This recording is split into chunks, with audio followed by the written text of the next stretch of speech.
Hi. Hi. Today I thought we'd check in with the current astrology and discuss the weekend ahead. There has been a lot of change lately, a lot of intensity, so there's sort of a lot to cover here. Let's take a look at it one thing at a time and go through some aspects of the current astrology. So, the first thing I want to talk about is Mars retrograde in Cancer. This has been going on for a while, but it is having a major impact on this weekend as well. It's a part of the story. So, emotions can be feeling a little intense during this period. Emotions might be rising to the surface that usually we don't have access to. It could relate to stories around our home and our family of origin, since this is happening in Cancer. That Mars energy is sort of turning inward rather than outward right now. So during a Mars retrograde in any sign, we might not feel as motivated or as confident. Some of those things, we might not have access to those feelings as much as we usually do. But what we do have access to with Mars retrograde in Cancer is our emotions, how we really feel about our current situation, and probably some things from the past as well that are being processed. And right now, this weekend, this Mars retrograde is opposing Mercury in Capricorn.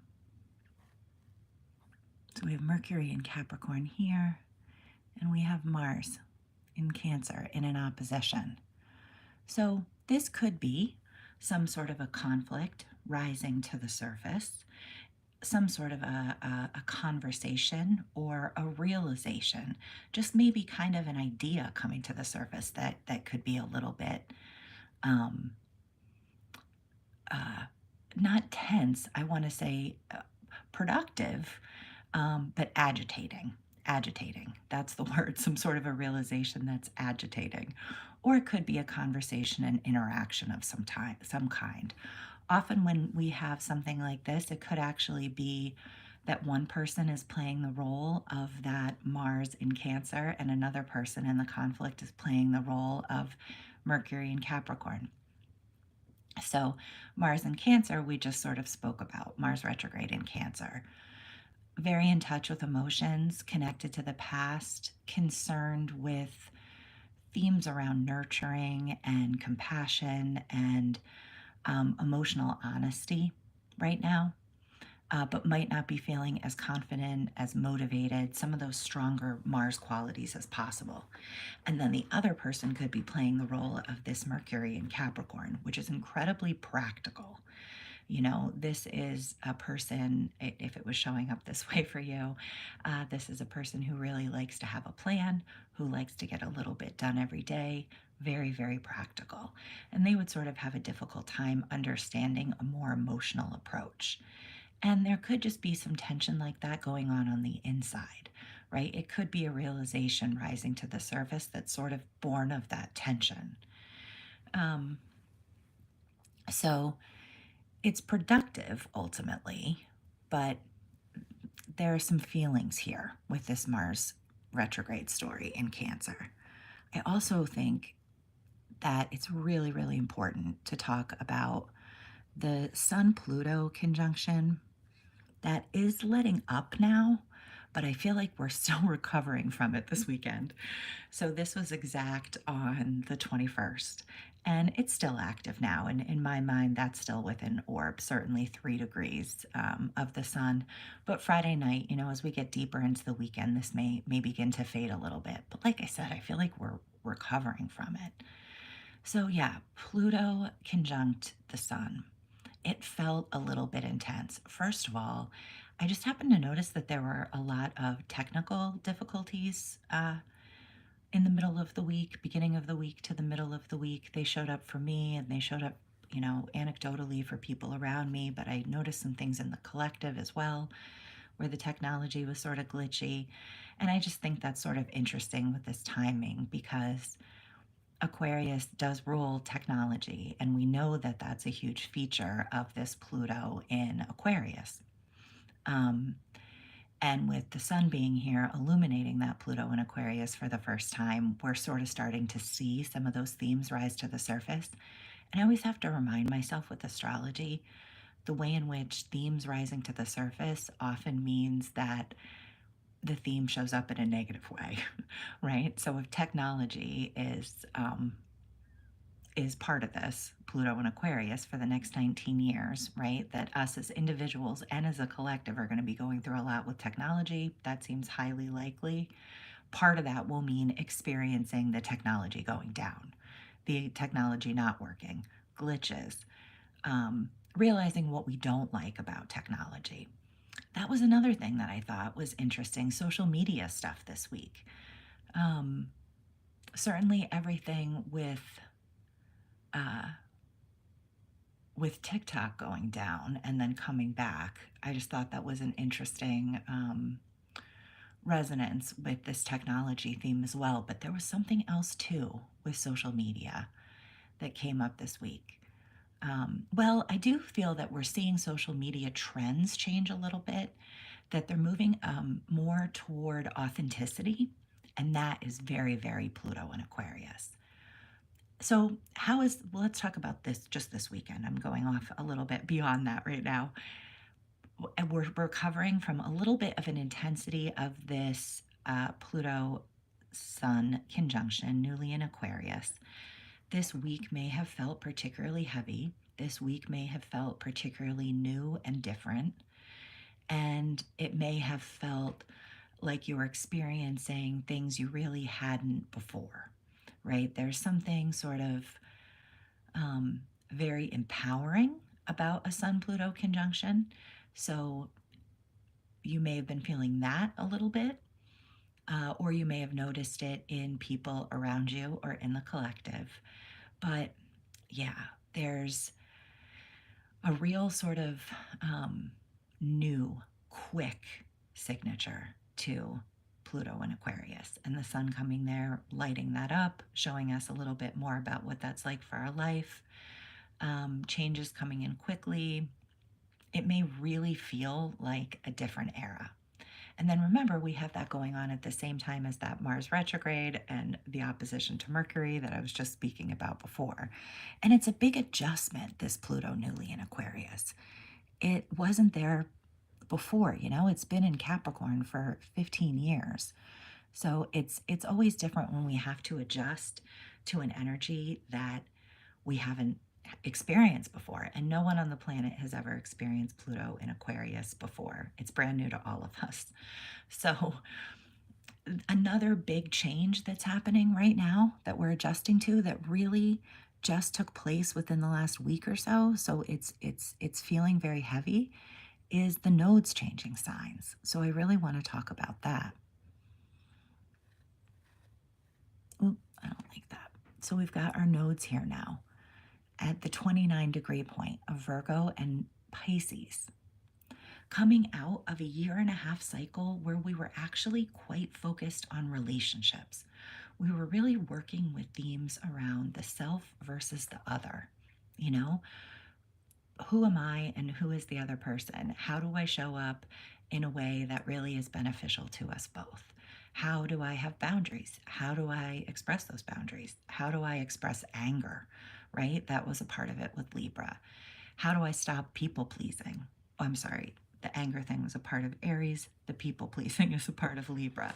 We were releasing in Libra. We had the South Node in Libra. We were letting go of tendencies of perhaps overgiving or putting another before ourselves. And the reason that that isn't right is because we don't have enough to give. We do have to care for ourselves in order to have that glass to pour from. And also working with those themes and realizing that giving to others is giving to ourselves, as long as we regard it the right way, as long as we're giving from a place of truly wanting to, not from a place of obligation or guilt or something like that. So we're coming out of that 18-month focus. And we're moving into a focus now with Pisces and Virgo, which is so much more mystical.